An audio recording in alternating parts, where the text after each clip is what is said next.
هلا بنات، شلونكم؟ شخباركم؟ رجعت فيديو جديد بنات. حبيت اسوي لكم هذا الروتين البسيط وغدانا البسيط حماتين. بنات عندي هنا سمكة راح اشويها اليوم على الغدا.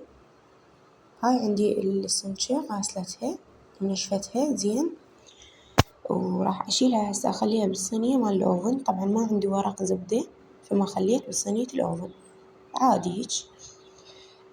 بعد ما خليتها بالصينية مال الأوفن بنات راح أرجعها على حرارة.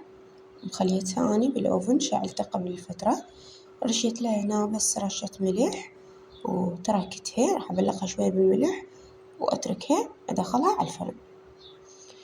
هنا دخلتها بنات على الفرن على حرارة 150-180 عادي لأن هي شوي فتحتاج نار عالية. هنا أستثمر وقتي راح أطبخ التمن. هنا خليت جدرية على النار على الطباخ الكهربائي، وخليت كمية من الشعرية وراح أبدي أحمس الشعرية لحد ما تنطيني لون.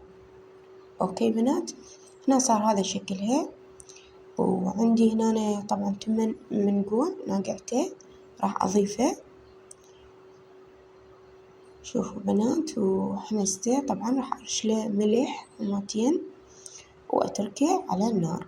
أضيف له مي، العفو نسيت، وأتركه على النار لحد ما يتهدر.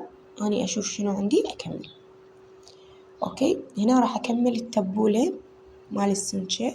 أنا حطيت شوية زيت وراح أخليه معجون هماتين، خليت خشوقة أو خشوقتين، وراح أخلي بعد وياها شنو شوفوا أنتم لهاي التبولة أني معتمدتها كلش طيبة. هنا 7 بهار راح أخلي كمية قليلة، نص ملعقة تقريبا خليت لها على مود شوية الطعم والنكهة الريحة.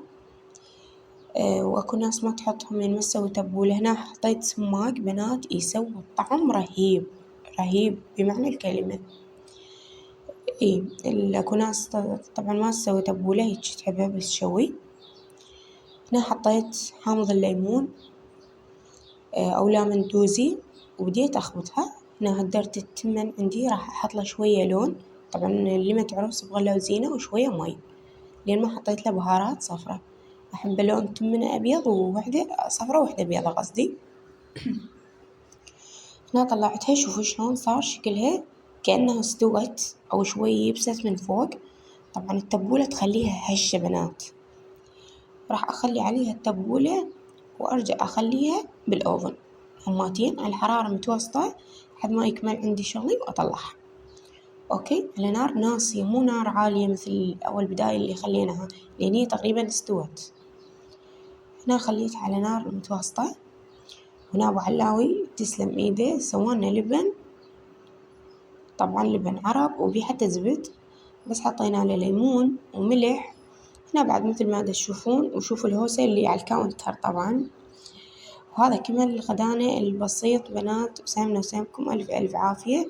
أتمنى لا تنسون اللايك والاشتراك.